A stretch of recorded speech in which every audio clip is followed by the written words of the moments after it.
वीर प्रमुख नंदीश्वर और अखेट नायक गंगेश्वर। आज्ञा धीराज। अखेट संपन्न हुआ। हम जंगली शुगर को मारने में सफल हुए। तुम जाओ, हमारे बाण और आखेट को उठा कर ले आओ। जो आज्ञा धीराज।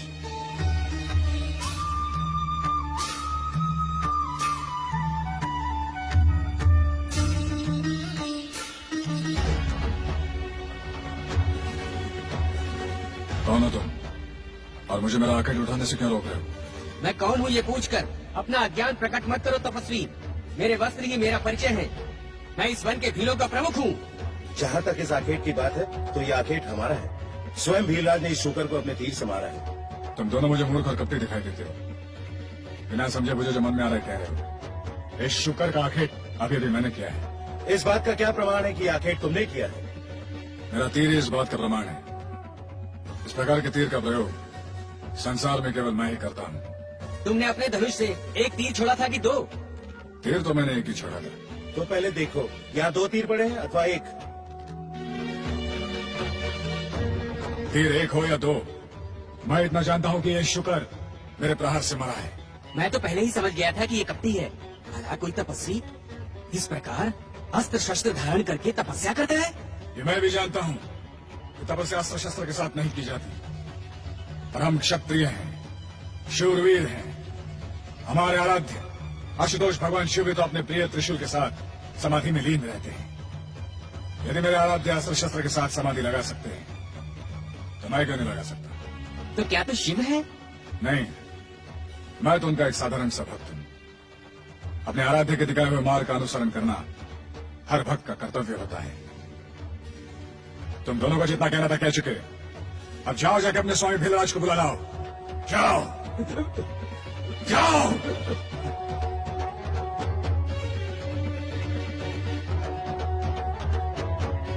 भीलराज, ये तपस्वी आपकी आखेट को अपना आखेट कहने की भूल कर रहा है। तपस्वी के साथ साथ ये एक शूरवीर भी दिखाई दे रहा है।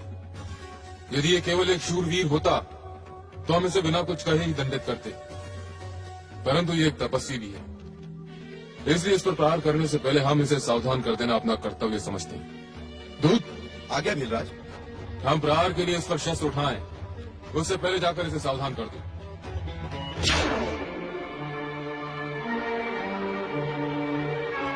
मैं भीलराज का दूत हूँ। युद्ध से पहले मैं तुम्हें सावधान करने आया हूँ तपस्वी।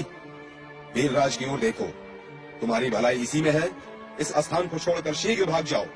तुम एक सामान्य काम के लिए अपने प्राण त्याग में आए हो।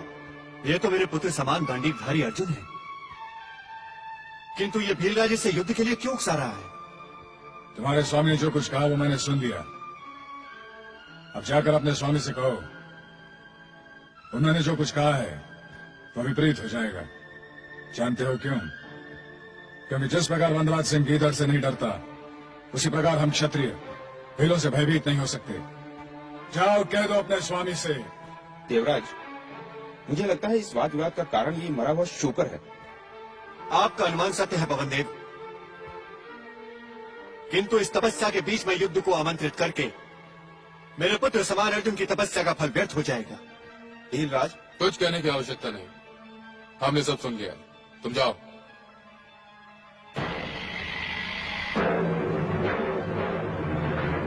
मुझे इस भीलराज को स्वयं जाकर रोकना होगा। रोकना ही नहीं, अपितु दंडित भी करना होगा। ठहरे देवराज इंद्र, ठहरे। इस समय आपका पृथ्वी पर जाना अनुचित है। नहीं देवर्षि, इस समय मुझे आपका रोकना अनुचित लग रहा है। मैं एक तपस्वी की सहायता करने जा रहा हूँ। हर हर महादेव। देवराज इंद्र, विचार तो बड़ा उत्तम है, परंतु जाने से पूर्व इतना अवश्य देख लें कि आपके पुत्र के समान अर्जुन के साथ युद्ध करने वाला भीलराज उसके साथ द्वंद्व युद्ध करने जा रहा है अथवा अपने साथी भीलों के साथ उस पर आक्रमण। अर्थात ये देवराज इंद्र, यदि अर्जुन और भीलराज के मध्य द्वंद्व युद्ध होने जा रहा है तो आपके हस्तक्षेप का कोई स्थान नहीं रहता। जब दो व्यक्तियों के बीच द्वंद्व युद्ध लड़ा जा रहा हो तो तीसरे व्यक्ति की उपस्थिति स्वीकृत नहीं होती।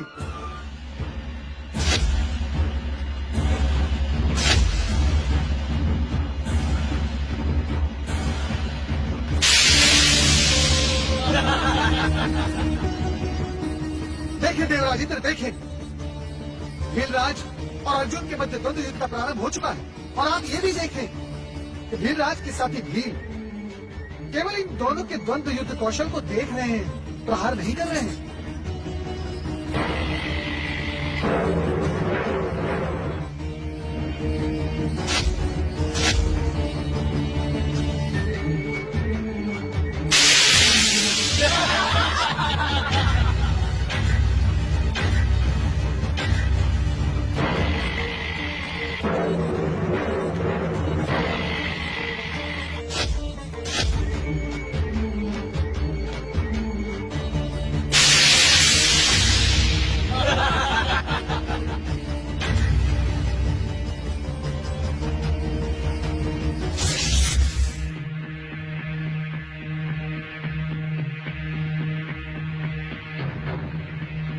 हे धनुर्धारी, तेरे सारे बाण तो व्यर्थ चले गए।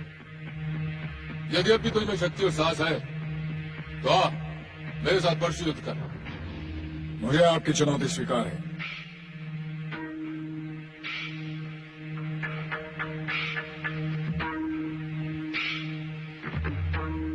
ये ले।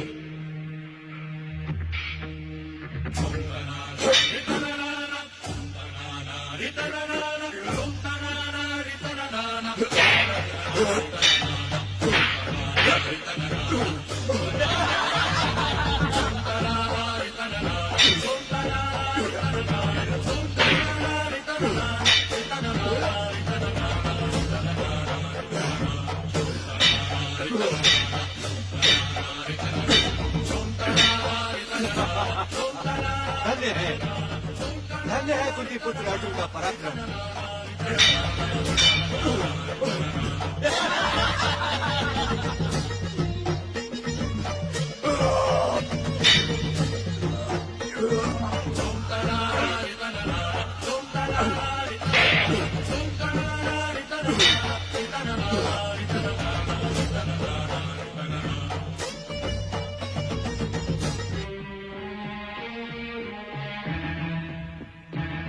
हे आशुतोष भगवान शिव, आपके भक्त की लाज अब आपके हाथों में है। मैं आपका स्मरण करके और आपका नाम लेकर इस भील पर अपना अंतिम प्रहार करने जा रहा हूं। यदि विजय हुआ तो सदा शिव चरणों में निष्ठा बनाए रखूंगा, और यदि पराजित हुआ तो हर जन्म में ये सोचते हुए पावन शिव भक्ति की मांग करूंगा कि संभवतः इस जन्म में मुझसे कोई चूक हो गई होगी। ओम नमः शिवाय।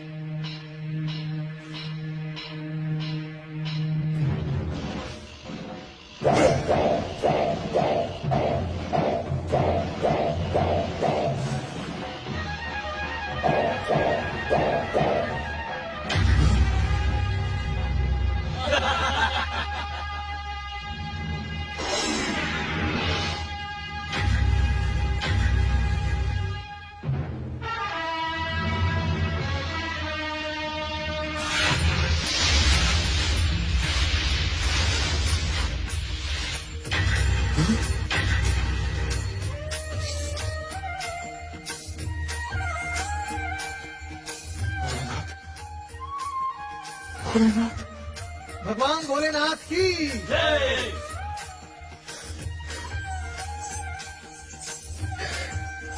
ये मैंने क्या कर दिया?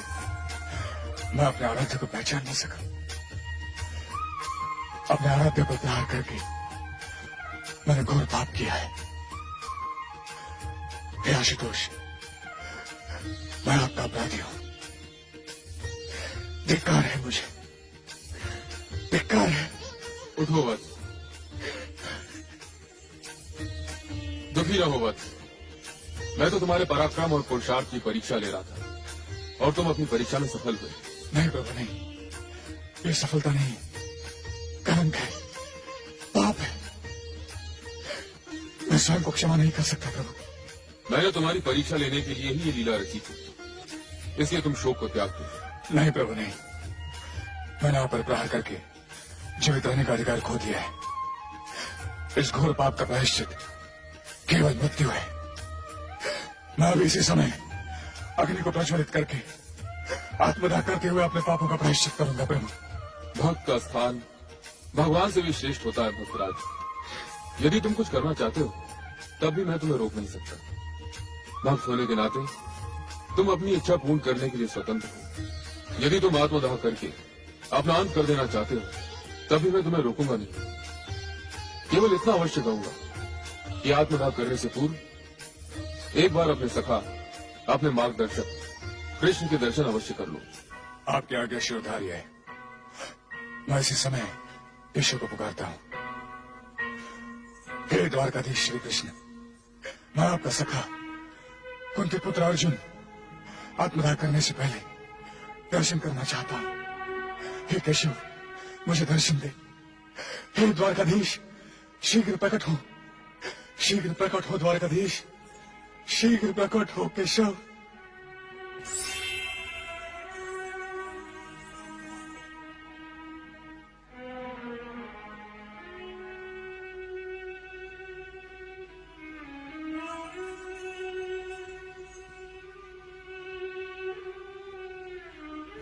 पार्थ, इन विचारों में खोए हो। तुम्हारा निर्णय उचित है। आराध्य पर प्रहार करके तुम्हें जीवित रहने का कोई अधिकार नहीं। पार्थ, वीरों के समान इस चिता में प्रवेश करके अपने पापों का प्रायश्चित करो।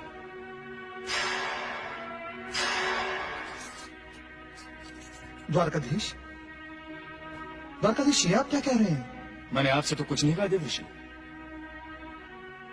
मेरे और मेरे मित्र की बातचीत में आपको हस्तक्षेप करने और अपना सुझाव देने का कोई अधिकार नहीं। कृपया करके मुझे अपने मित्र का मार्गदर्शन करने दीजिए। चिता की ओर प्रस्थान करो पार्थ।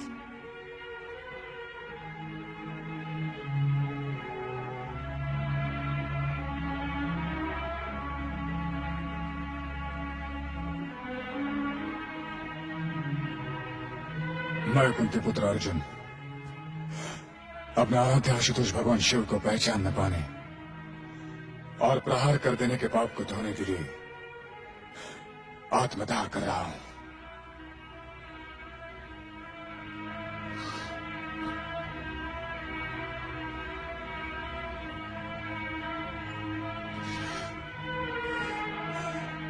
अग्नि प्रकट हो। ठहरो पार्थ, यदि तुम अपनी भूल के कारण अपने पापों का प्रायश्चित करने के लिए अपने प्राण त्याग देना चाहते हो तो मेरे पास एक ऐसा उपाय है जिससे बिना प्राण दिए हुए भी तुम प्राण त्याग के समान अपने पापों का प्रायश्चित कर सकते हो।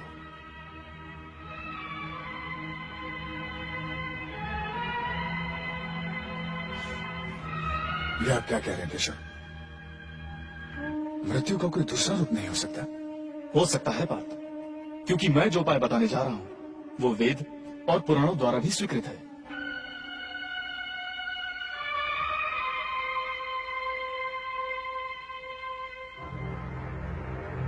पार्थ, किंतु पहले तुम्हें मुझे ये विश्वास दिलाना होगा कि तुम मेरे बताए हुए उपाय का पालन करोगे। बिना सुने मैं कैसे विश्वास दिला सकता हूं केशव?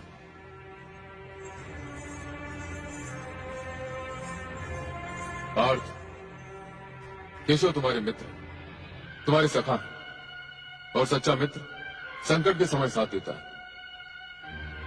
केशव इस समय तुम्हें जो भी उपाय बताएंगे वो तुम्हारे लिए, तुम्हारे कुल परिवार के लिए एवं समस्त पृथ्वी लोक के लिए कल्याणकारी होगा। इसलिए केशव को वचन दो। मैं आपको वचन देता हूं केशव, आप जो उपाय बताएंगे वो मुझे स्वीकार है। हे गांडीवधारी अर्जुन, अब आत्महत्या के स्थान पर तुम आत्म प्रशंसा करो। आत्म प्रशंसा? ये आप क्या कह रहे हैं केशव? नारायण नारायण, आप धन्य है द्वारकाधीश, आप धन्य है, पर धन्य है आपकी चतुराई। कुंती पुत्र अर्जुन, द्वारकाधीश का कथन नीति सम्मत और सर्वार्थ उचित है। अपने ही मुंह से की गई अपनी ही प्रशंसा अभिमान को प्रकट करने और स्वयं की ही मृत्यु के समान है। अपने मुंह से अपनी प्रशंसा करके तुम इस पाप के कलंक को धोते हुए प्रायश्चित कर सकते हो। अब सोच विचार ना करो मित्र, इसी चिता पर खड़े रहकर अपनी आत्म प्रशंसा करके अपने पापों का प्रायश्चित करो।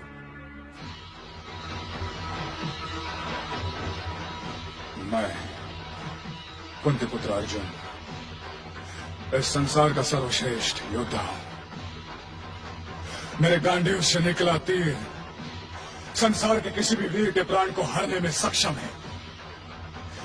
अब तक न तो मेरा समान धनुर्धर जन्मा है और न ही भविष्य में जन्मेगा। मैं सर्वश्रेष्ठ हूं, अजय हूं। संसार में मेरी किसी से समानता नहीं हो सकती। मैं चाहूं तो अपने एक ही प्रहार से सातों समुद्रों को सोख डालूं, चाहूं तो आकाश में छेद कर दूं, पर्वतों का सीना चीर दूं। मैं सर्वश्रेष्ठ हूं,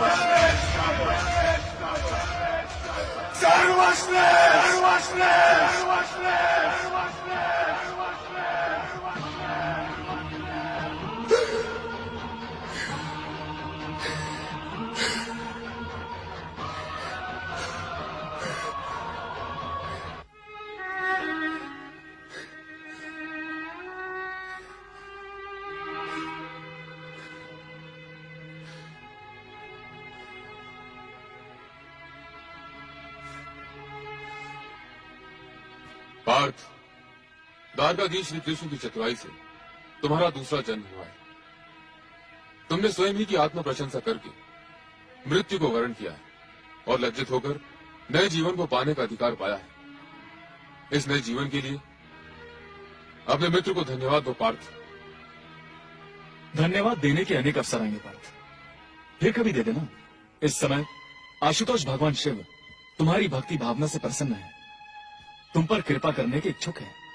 पहले इनकी कृपा प्राप्त करो। कुंती पुत्र अर्जुन, तुमने जिस मनोकामना से पंचाक्षरी मंत्र से हमारी आराधना की है, हम उसे भली भांति जानते हैं। हम तुम्हारे और तुम्हारे परिवार के दुखों का विनाश करने का वरदान भी देते हैं। हम तुम्हारी वीरता से भी प्रभावित हुए हैं, इसी कारण हम तुम्हें अपना पाशुपत अस्त्र प्रदान करते हैं।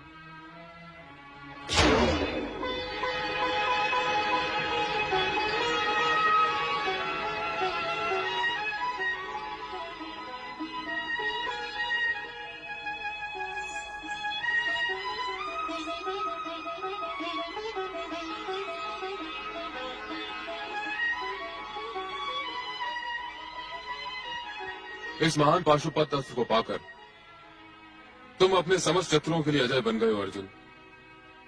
यदि तुम्हारी कोई और इच्छा शेष रह गई हो तो हमसे कहो, हम उसे अवश्य पूर्ण करेंगे। प्रभु, मैं आपकी कृपा के योग्य नहीं। आपने कृपा करके मेरा मान बढ़ाया है। मैं केवल इतना निवेदन करना चाहता हूं कि इन चरणों में मेरी भक्ति सदा बनी रहे। मुझे मेरी अटल भक्ति के प्रतीक रूप में आपका एक शिवलिंग प्राप्त हो, जो केवल दर्शन मात्र से अनंत कालों तक शिव भक्तों की मनोकामना पूर्ण करता रहे। तथास्तु।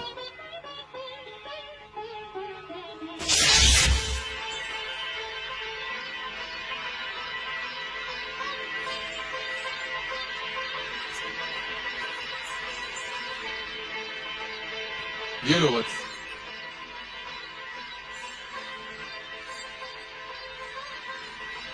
तुम्हारा कल्याण हो। कुंती पुत्र अर्जुन, भगवान भोलेनाथ द्वारा प्रदान किए गए इस अद्भुत शिवलिंग को उसी स्थान पर स्थापित करो जहां भगवान शिव प्रकट हुए थे। आए अर्जुन। पशुपति भगवान शिव की, त्रिकालदर्शी भगवान भोलेनाथ की, आशुतोष भगवान शिव की।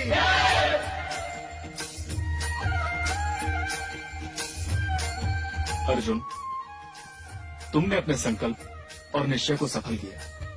इस संसार में शिव भक्ति और शिव कृपा की समानता कोई नहीं कर सकता। तुम धन्य हो गए पार्थ। शिव कृपा पाकर तुमने अपने नित्य दुखों का अंत किया। शिवेक्षा से पाशुपत अस्त्र पाकर तुम इस संसार के अजय योद्धा बन गए। तुम्हारे मन में जीवों के कल्याण की भावना ही प्रमुख है। इसी कारण तुमने शिव भक्ति के साथ ही साथ भोलेनाथ से पाशुपत लिंग भी मांग लिया, जो सदा भक्तों की मनोकामना पूरी करता रहेगा। पशुपति भगवान शिव की, त्रिकालदर्शी भगवान भोलेनाथ की। भ्राताश्री, इसी कारण मैंने पार्थ को शिव भक्ति का परामर्श दिया। जानते हो पार्थ, इस सारे संसार में नभ, जल, थल में, हर एक पल में, दसों दिशाओं में और घोर निशा में भी मेरे आराध्य शिव शंकर ही तो समान है। इसलिए सब कोई सच्चे मन से बोलो, ओम नमः शिवाय। ओम